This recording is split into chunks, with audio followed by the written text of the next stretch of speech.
Chapter 3: A Taxonomy of Rhetoricians, Film and Video Production. In his 2015 chair's address at the Conference on College Composition and Communication, Adam Banks declared the essay to be dominant genre emeritus, to great cheer from the audience.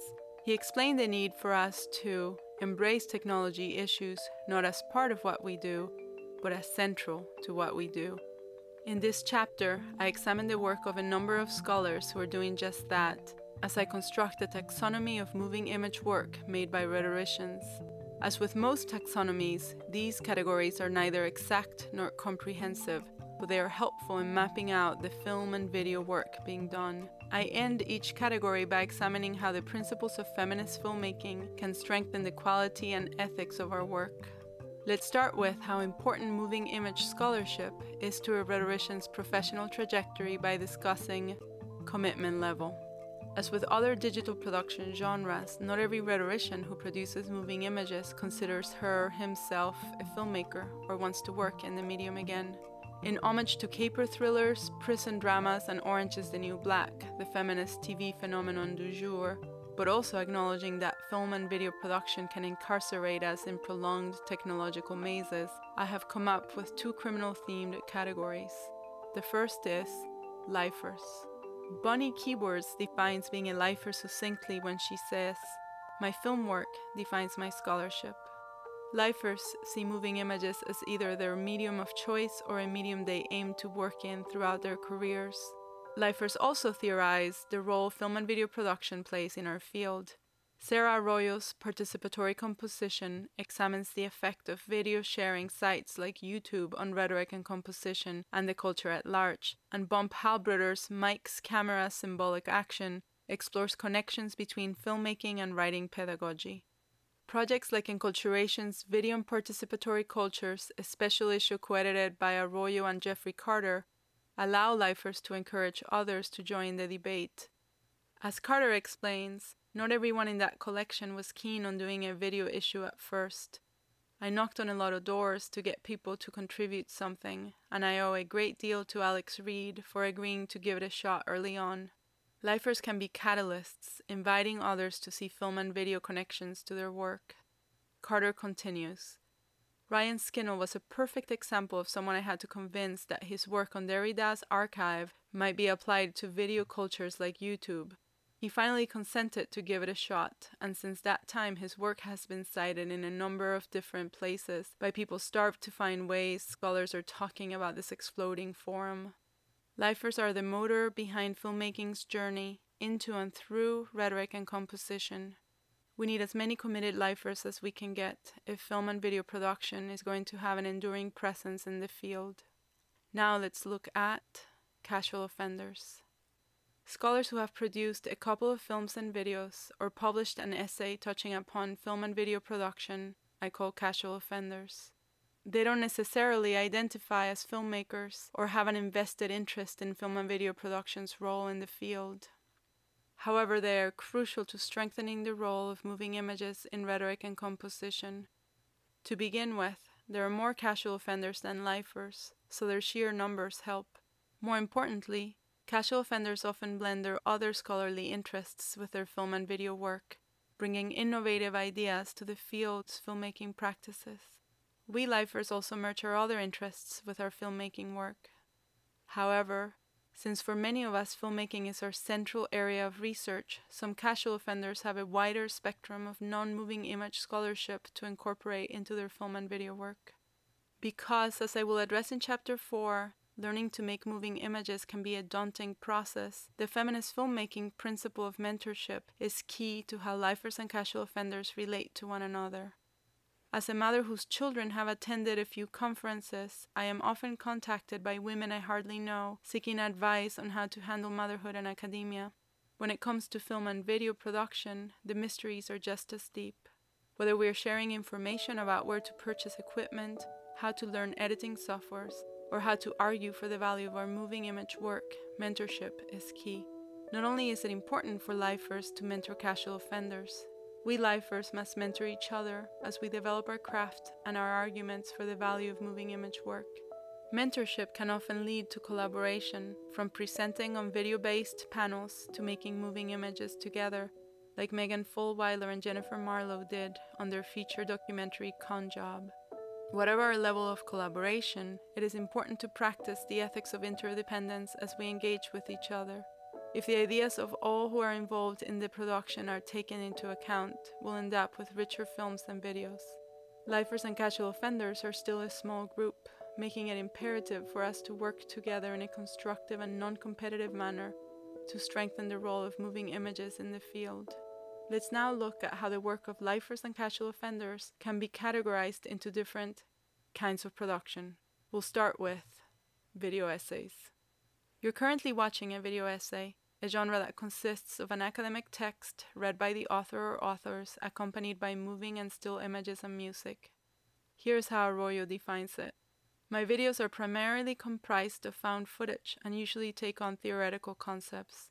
I rely heavily on sampling and juxtaposition, and I assemble imagery not to literally represent the concepts, but to evoke them through calling up feelings, connections, and associations in viewers.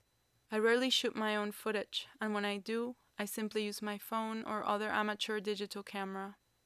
Most rhetoricians working on video essays edit together clips from already existing moving images and/or stills. When filmmakers use images to illustrate something as it is being discussed, such as cutting to a woman teaching while she describes her pedagogy, we call it B-roll. Video essayists rely on B-roll to bring the scholarly arguments we're making with words visually to life. Bahareh Aleye explains her process this way. I work primarily with found video on sites such as YouTube and Vimeo. My projects generally center around layering my visual and oral interpretations of theoretical concepts in order to, hopefully, generate multiple trajectories of meaning to my audience. The multiplicity of words, images, and soundtrack Aleye describes is one of film and video production's most valuable contributions to rhetorical scholarship, providing 3 different channels that are in constant conversation with one another as we watch and interpret the author's message. Like an opera, where 3 characters confess their secrets simultaneously in one aria, a video can support, contradict, and poke fun at itself all at once. If done well, this multi-layered interaction can deliver complex rhetorical ideas that cannot be replicated in other formats. The first video essay I ever watched is Arroyo and Aleye's The Dancing Floor, which explores connections between YouTube and Gregory Ulmer's reimagining of the Greek concept chora. Arroyo and Aleye show how chora, which argues for the value of emotion and irrationality for invention, can be used to understand the practices behind YouTube remixes and video responses. They focus on a series of videos made in response to a YouTube remix of scenes from 80s Brat Pack films set to Phoenix's song Listomania. Arroyo describes how the footage they used performs their argument. We worked hard to find footage that exhibited professional, calculated, grounded dance in the first section. In the second section, you won't see anyone standing on the ground. Everything is in motion, flowing and water-like. And the video footage matches up with the voiceover. The video is, quite literally, performing what we are saying. It is not, however, a literal interpretation, as in PowerPoint slides that accompany a lecture. Rather, it is appealing to the senses more abstractly, thus giving viewers a double whammy of the material with the imagery and words in the voiceover.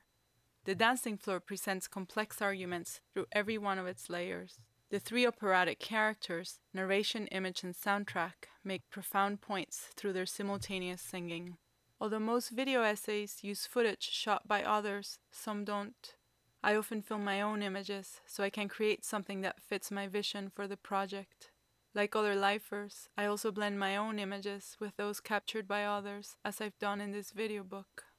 I will discuss fair use and copyright in Chapter 4, but I want to mention here that the images we quote work as citations and are mentioned in video essays and credits as are cited alphabetic writing texts.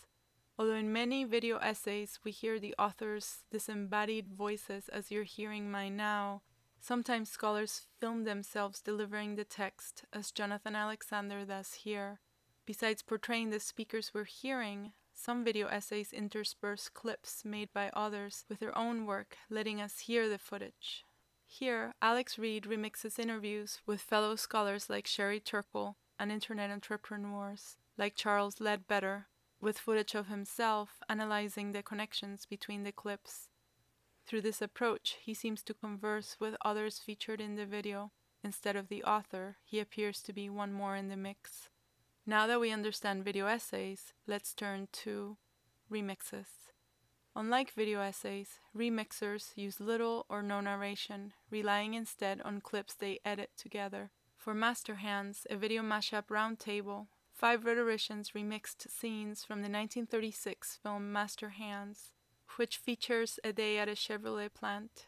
Richard Marbach remixes Master Hands with footage from manufacturing strikes and the film 8 Mile to counter the celebratory sense of the original. Jody Shipka, on the other hand, remixes it with 1950s educational videos on how to use film projectors and with home videos she has found at flea markets and estate sales. Her remix highlights the relationship between 2 different technologies and the role cars played in the lives of those who drove them. Besides short moments of narration, remixes use title cards to make their arguments, quoting from scholars or breaking down the video into sections. The soundtrack can also play a particularly strong role. For Rhetoric and Revolution, Byron Hawk edits images of George Bush and of hands in different positions that accompany Trent Reznor's The Hand That Feeds in order to critique political and cultural forces that survive through exploitation. Kairos is key to remixers as they decide how much footage to use, for how long, and where to place it. During his address, Banks urged us not to cite the same traditional theorists over and over.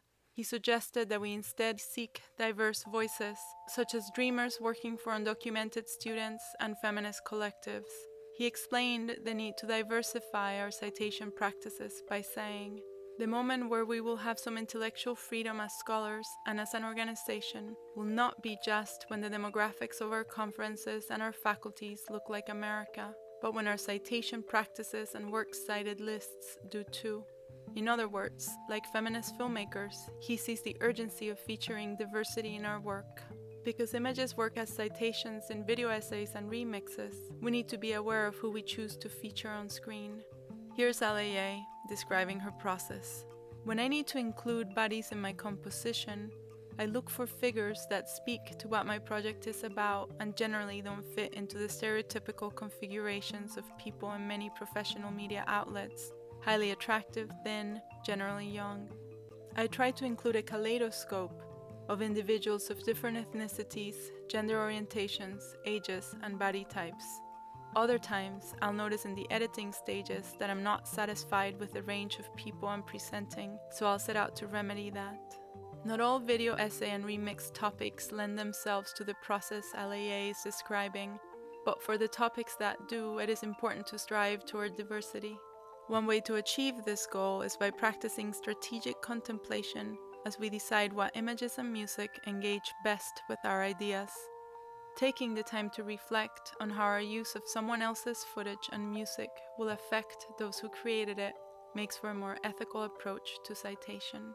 We rhetoricians have years of experience tackling those very questions as we decide how to cite other people's alphabetic writing. Let's now turn to a different production genre and discuss how lifers and casual offenders approach documentaries. Unlike video essays, which are a new genre, documentary filmmaking is as old as moving images themselves. Rhetoricians' documentary work can be divided into 2 categories. We'll begin with academic documentaries. The defining feature of academic documentaries is that they create new knowledge about our field and/or its practices. My short documentary, Lifting as We Climb, examines the history of the first 25 years of the Coalition of Women Scholars in the History of Rhetoric and Composition by using interviews with founding members and past presidents, footage of the 25th anniversary gala, and coalition photos.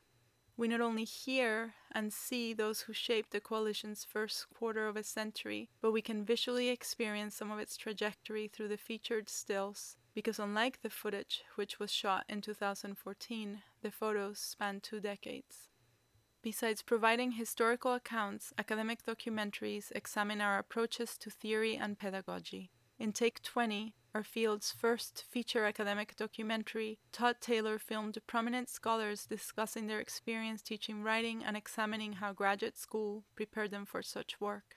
While Taylor relies on his participants' voices and gestures to analyze his topic, Gail Howisher's graduate students take a more conceptual approach to representing their literacy practices in transnational literate lives. Shafinaz Ahmed uses images of herself writing longhand and typing, followed by her braiding her hair as we hear her read a poem about her relationship with her grandmother. We then see her and a colleague discussing one of her poems. The richness of process Ahmed is able to share with us would not be possible in alphabetic writing. Whether they focus on our history or current practices, academic documentaries are made for members of our field and participate in disciplinary conversations. Let's now examine the other approach to documentary in the field by turning to general interest documentaries. A small yet growing number of lifers and casual offenders make documentaries that are meant for audiences beyond rhetoric and composition. The target audience for Vanishing Borders is immigrant women. In a similar vein, in her documentary Fixing the Standard, The Black Women's Reclamation of Power, Shewanda Ledger interviews Black women and men about their choice to wear their hair naturally, as opposed to chemically straightening it. Her target audience is Black women. Unlike academic documentaries, general audience documentaries can screen at film festivals, as Vanishing Borders has. Because the topics these films discuss require no previous knowledge of our field, they are open to outsiders in ways academic documentaries are not. One could, of course, create a scholarly piece about the rhetoric of choosing to let one's hair go natural and interview the same people Ledger interviewed for her film. Ledger could blend some of her interviews with narration that analyzes their rhetoric and ties it to existing scholarship in a video essay, which she could then publish in one of our digital journals. I used that very strategy when linking interview clips from Vanishing Borders to Gloria Anzaldua's notions of cultural hybridity. In order to contribute to our field's knowledge, general interest documentaries need to take an extra step to connect the stories they tell to disciplinary conversations. In Chapter 5, I discuss various ways to make general interest documentaries count toward tenure and promotion, but I'll say here that festival, university, and community screenings can be considered part of our scholarly production if adequately framed. Some documentaries made by lifers and casual offenders seem to straddle the line between general and academic audiences.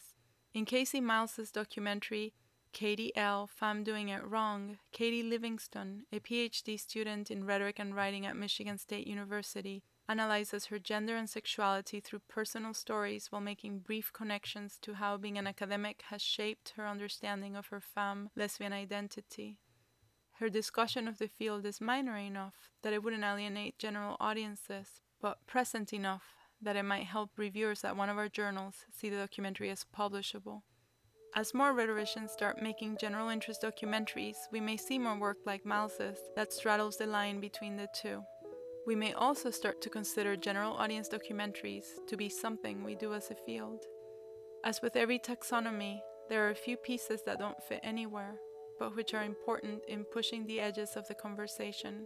I'll call this category experimental and animation. Robert Leston explains that his goal for his video, A Table Without Organs, was to do a project that was essentially visual, an art piece. Leston made the video for a Modern Languages Association panel titled MLA Arcade, where 8 scholars, myself included, created video essays, remixes, and documentaries tracing pinball's intersections with rhetoric. Leston shot his own footage alongside his daughter Alex, who is featured in the video. The only words we hear are a poem Alex wrote, and which she utters while staring into the camera. Without video essay narration or participant interviews, Leston's work remains abstract to the viewer, as does Bianco's Dog Walking in Cemetery Woods, where images she filmed during 4 months of walking her dog in the Allegheny National Cemetery are accompanied by poetic stream of consciousness narration. Much like experimental work by Maya Deren and Luis Buñuel, Leston and Bianco's videos question our preconceived notions of narrative and storytelling, pushing the boundaries of the moving image work we can make in our field. There are also a small number of rhetoricians working with animation. In Vulnerable Video, a New Vernacular, Ryan Omizo examines the allure of YouTube's popular videos showcasing seemingly mundane activities, arguing that it is the sense of vulnerability they create that attracts viewers. To exemplify vulnerability, Omizo uses his own animation in which a pink bunny suffers terrible fates. One reason animation is not more popular in our field is that it is time-consuming and difficult, something Omizo refers to when he jokes that the bunny he has crafted may flame its creator for his rudimentary skill in animation. And yet, much like experimental work, animation opens new opportunities by allowing us to create visuals that are bound by our imagination and technical skills, not by what our cameras can capture or by what others have crafted before us. Jamie Sky Bianco works squarely within feminist filmmaking. Not only does she do work that addresses social justice, she also asserts that when editing footage, it is vital to think about what it means to treat the living and the real as an object inventory out of which we make selections, try to tell or argue, and try to create effective impact. This leads to questions of investments and positions. Are your investments and positions the same as your subjects? She believes that, in particular situations, it is important to have final cut approval by subjects or participatory editing. She is also interested in documenting diverse communities. When approaching a project, she wants us to ask, what communities, practices, etc. do we not live ourselves? What would it mean to learn through permissive documentation? Who becomes the subject? Like Bianco, who practices the ethics of interdependence, strategic contemplation, and fostering diversity, other lifers and casual offenders also rely on principles of feminist filmmaking when working on their projects. Whether one is making documentaries or experimental work, the ethics of interdependence are key to forging strong relationships with those in front of and behind the camera. Leston not only asked his daughter to appear on screen, but involved her in the creative process. Their collaboration took place over caffeinated breakfasts discussing the project, as well as during the actual shooting, where both proposed and evaluated ideas. Leston says, I thought that if I talked to her about my concept, she'd offer some really good ideas for how to achieve concretely what I was somewhat tentatively trying to get at abstractly. She concurs. The questions I found myself asking helped direct the project into being more approachable. As we work with participants and crew members, it is important to let them express their views for the project and to take them into account so we end up with richer pieces. As with video essays, it is important to keep diversity in mind for documentaries and experimental work whenever the topic allows it. When working on Lifting as We Climb, I wanted to highlight the role of women of color in the coalition, which is why 2 of the 6 participants I interviewed were Black women. To focus the documentary on gender alone would have provided an impoverished version of the organization and its work. Often linked to diversity is feminist filmmaking's call to address social justice. The documentary genre is generally associated with social justice, so it makes sense for us to continue that legacy. Fulwiler and Marlowe's Con Job analyzes our field's exploitation of our own colleagues by inviting adjuncts to tell their stories. Center Sapico's Generaciones Narratives showcases the rhetorical and language dexterity of U.S.-Mexico border inhabitants, an often vilified population. Ledger's Fixing the Standard follows the feminist axiom that the personal is political and makes strong statements about race and gender through its exploration of Black people's relationship to their hair. And now, let's look at Publication Presentation, which examines the role moving images play in publications by lifers and casual offenders. The first category is supporting video. Filmmaking rhetoricians often insert their moving image work into alphabetic essays. They may use their films or videos to provide a different facet to their argument, as Reed does with assemblages, or they may use alphabetic writing to analyze the moving images they've produced. In National Identity, Normalization, and Equilibrium, I embed 3 scenes from Perfect and analyze the rhetorical strategies used by participants in these scenes. Lifers and casual offenders also embed academic documentary work into alphabetic writing texts, analyzing what they've uncovered through conversations with their participants, as Center Sapico does in Generaciones Narratives, where he uses clips of interviews with English and Spanish-speaking participants. The clips help us experience the sort of cultural and language diversity he describes in his text. Jennifer Sanofranchini, Donnie Johnson-Sacchi, and Stacy Pigg take a similar approach in Methodological Dwellings, featuring video interviews where scholars in our field examine their relationship to feminism. While the videos in Methodological Dwellings were shot for the purpose of writing the article, we also use alphabetic writing to analyze work that was made for other purposes within the field. Drew Kopp and Sharon Mackenzie Stevens analyzed the way that writing programs use moving images to control how they're perceived by students, faculty, administrators, and the public. They write that digital video provides an effective and efficient means to make writing program work visible on our terms. In order to prove their point, they embed and analyze videos created by writing programs. Alphabetic writing can also be used to situate a video we've created within disciplinary conversations, as Bonnie Keywords does in I'm Like Professional. Keywords introduces her video by explaining that she originally wanted to make a feature documentary about DIY filmmaker M. Strange, but ended up repurposing the film as a short documentary for an academic audience. After viewers watch the video, she has a Q&A section where she suggests discussion questions about her film, and a special features section in which she discusses how the Sundance Film Festival influences her own work as a filmmaker and academic. The work published as supporting film and video uses alphabetic writing to analyze, deepen, and situate the ideas provided by the embedded moving images. Now let's look at the opposite approach in standalone video. Standalone videos are published on their own or with short introductions. If there is any writing at all, it quickly sets up the scene before ceding center stage to the video essay, documentary, or remix.